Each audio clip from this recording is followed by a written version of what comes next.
سلام أحبتي، سلام متتبعي الغاليين الكرام، أتمنى أن تكونوا بخير. لا زلنا نتواصل مع حلويات الختان لأننا عندنا حفل ختام إن شاء الله الأسبوع المقبل. حلوة اليوم راهي شابة وراقية بالبزاف، هي حلوة البليغة، عبارة عن شوكولاتة محشوة بحلوة الترك واللوز والبسكويت.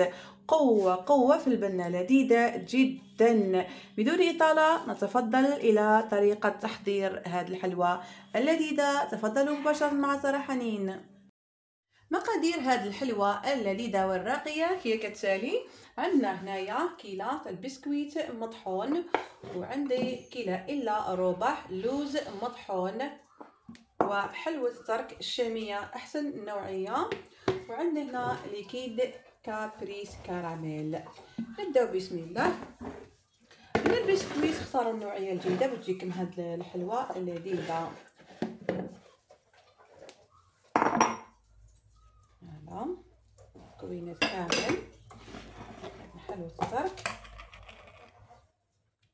حلوة حبات اللوز.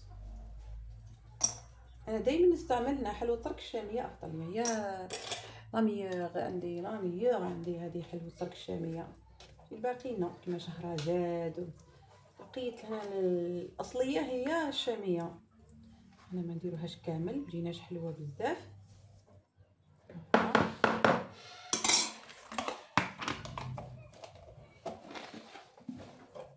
نجيو نفرغو هنا ليكيد كابريس كراميل.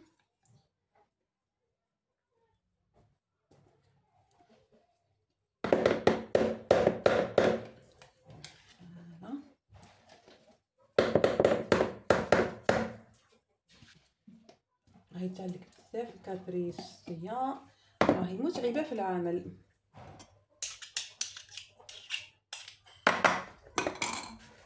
نخلطو مليح.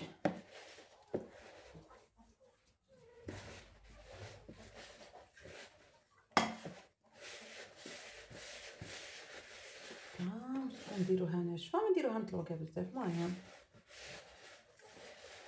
هاد الحشو راه يجي بزاف لذيذ، خاصه باللوز وحلوة الترك.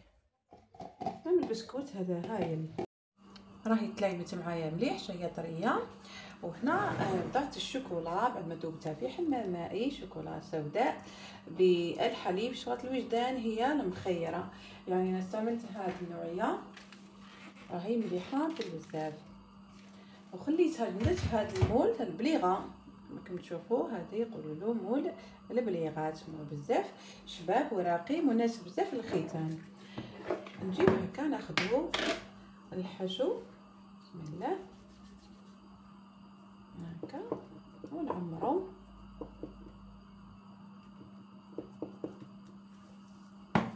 بعدنا كي نتخلصوا من هذوك الزوائد نديرو حرابيش، نديرو هكا كما بداك المول، ما يجيش زايد عليه، ما يجيناش شكل باهي ومليح بزاف. هكا حباتي نكملو بنفس الطريقه كامل ونلتقي. عمل دوكا نجيب الشوكولا هكا ونغطيو الحشو تاعنا بالبانسو ونوضعوه في الثلاجه، نخليوه يجمد مليح باش نقلبو ونخرجو الشكل تاعنا الحلوى من المول هكذا. حلوة اليوم راهي جاهزة، جاية ما شاء الله، يعني الصورة ما عطاتهاش حقها صراحة. الجو مضطرب، السماء مغيمة والإضاءة شوية راهي ناقصة، ما عطاتهاش حقها صراحة. راه جاي بزاف شكل راقي، والبنة طوب الشوكولا محشية باللوز وحلوة الدرك والبسكويت، ماشي سهلة، راهي واعرة بزاف البنة. جربوا هذه الوصفة لحفلاتكم، ماشي حتى شرط الحفل الختان فقط، حتى الحفلات الخطوبة أو الزواج أو أي مناسبة. يبقى لي إلى نقول لكم صلاة في رواحكم، إلى الملتقى في حلويات أخرى من حلويات الختان. Goodbye.